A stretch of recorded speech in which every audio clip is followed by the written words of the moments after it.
আসসালামু আলাইকুম ভিউয়ার্স, আজকে নতুন একটা ভিডিও নিয়ে আসলাম। অনেকদিন পরে চিন্তা করলাম যে জায়গাটা দেখে আসি আর একটা ভিডিও করে। আমার ছেলে আবদার করেছে একটা ভিডিও করতে, তাই আমি ভিডিওটা নিয়ে আবার আসলাম। আমার গ্রাম ভালো লাগে শিরোনামকে সামনে রেখে শুরু করলাম ছোট্ট একটা ভিডিও। ঠিক আছে, এটা হলো আমার জায়গার আরেকটা নতুন ভিডিও, আপনারা দেখেন।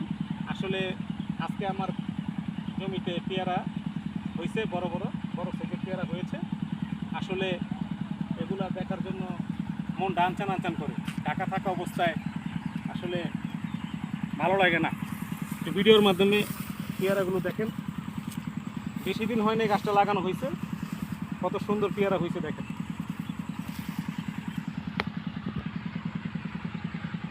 দেখতে খুবই সুন্দর লাগে, খুবই সুন্দর।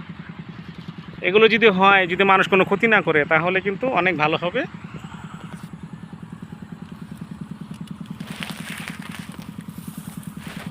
মানুষ যেন ক্ষয়ক্ষতি না করতে পারে, গরু ছাগল যেন কোনো রকম কোনো ক্ষয়ক্ষতি না করতে পারে, সেক্ষেত্রে এগুলো একটা নেট দিয়ে আমরা বেঁধে রেখেছি। খুবই ভালো লাগে দেখতে, খুবই সুন্দর। সবুজ পাতা, সবুজ নীর।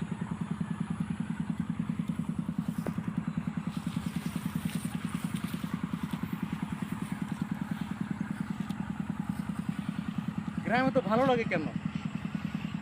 গ্রাম এত ভালো লাগে কেন? এই রাস্তার সাথে আমার জমিটা ঘেঁষা আছে। দেখেন কত সুন্দর পেঁপে লাগাইছি, পেঁপে হয়েছে খুবই সুন্দর।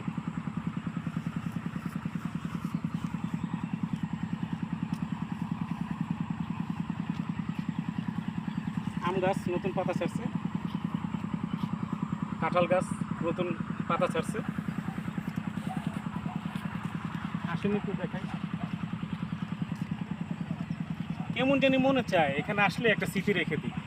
যতবারই আসি ততবারই মনে চায় একটা স্মৃতি রেখে দিই। ঠিক আছে, তার কারণ হইল এইটা হইল শেষ ঠিকানা হইতে পারে আমার, যদি আমি হায়াতে বেঁচে থাকি। যদি আমার কোনো সমস্যা না হয় তাহলে আমি এখানে থাকবো বলে আমি নিয়ত করেছি আল্লাহর কাছে, যে এখানে এসে কোনো এক সময় আমি দিন কাটাবো, এখানে আমি সেটেল হয়ে যাব। সেই জন্য আমি এত মানে প্রতি সপ্তাহে আমি সুযোগ পেলে এখানে চলে আসি, একটি রিল্যাক্স মুড।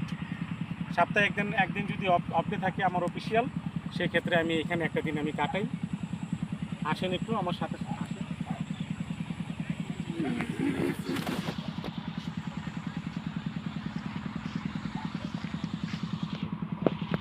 এখন আছি পেঁপে খেতে।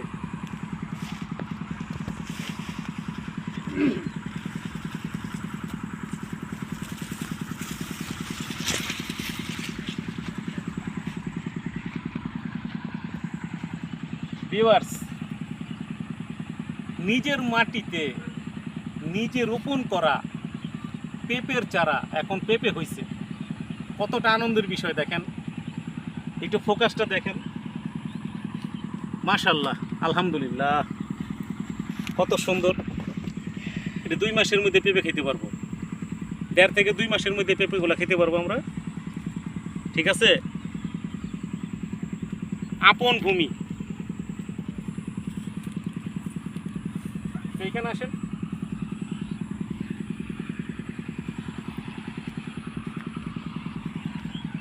কি আছে জিন্দিগিতে বলেন? আজকে আছি কালকে নাই। আজকে শুক্রবার, নামাজের পরপরই একটা জানাজা শরীক হলাম। চিন্তা করলাম মানুষ যতদিন জীবিত থাকে ততদিন তার স্বপ্ন বনতে থাকে।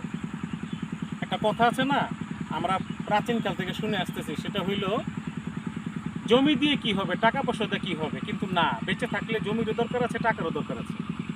ঠিক আছে, বেঁচে আছি তো স্বপ্ন আছে, যেদিন মরে যাব সেদিনটা স্বপ্ন শেষ। ঠিক আছে, এইগুলো এই ধরনের দৃশ্য দেখতে কার না মনে চায়? এই যে দৃশ্যটা, এই যে কত সুন্দর, প্রাণ ভরে নিঃশ্বাস নিতেছি। ঠিক আছে, ঢাকার জঞ্জালের চাইতে অনেক ভালো, অনেক ভালো।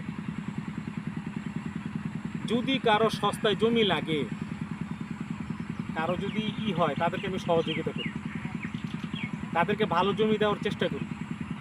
ঠিক আছে, কারণ আমার গ্রাম ভালো লাগে। এখন শহর থেকে মানুষ গ্রামমুখী হচ্ছে, কেন হচ্ছে? একটু শান্তির দরকার। অল্প পুঁজিতে, অল্প ডিমান্ডে এখানে জমি এখনো পাওয়া যায়। ঠিক আছে, আপনি দেখেন শান্তি নাই। যারা অল্প স্যালারিতে জীবন চলে তাদের জন্য যত কম দামি জমি হোক না কেন তারা কিন্তু অনেক অসহায়। এখনও অনেক মানুষ আছে আপনি দিন নিয়ে দিন খায় তো জমি কিনতে পারে না, কিন্তু সামনে এরকম একটা পরিস্থিতি আসবে এই জমি এত সস্তায় পাবেন না। ঠিক আছে, আসেন।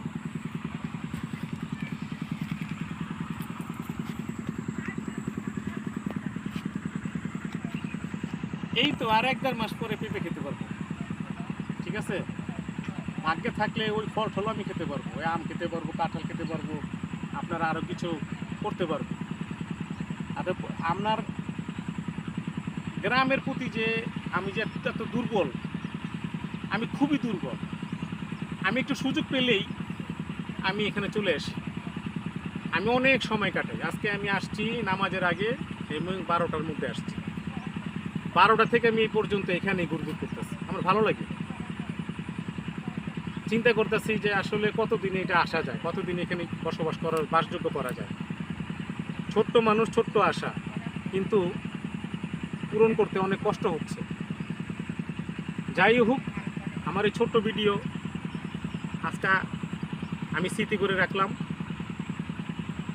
কত সুন্দর পেঁপে, দেখলেই ভালো লাগে। সবুজের দিকে তাকাইলে মানুষের দেখি যে মানুষের কথা শুনি যে সবুজ কত সুন্দর জিনিস।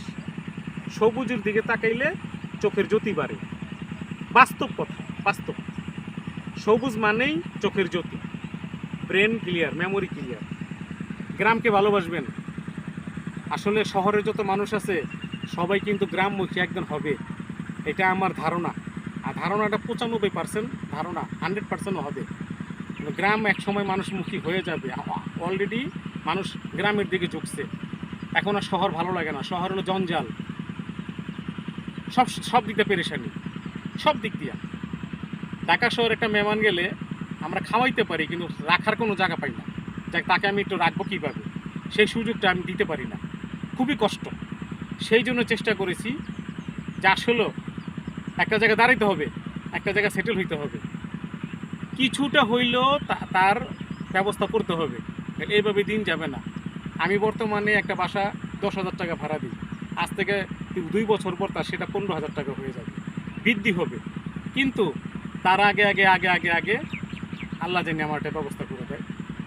আশা করি সবাই ভালো থাকবেন, দোয়া করি সবার জন্য। আমিও আমার জন্য দোয়া করবেন, আমার জানি এই স্বপ্নটা সার্থক হয়, আমার এই আশাটা জানি পূরণ হয়।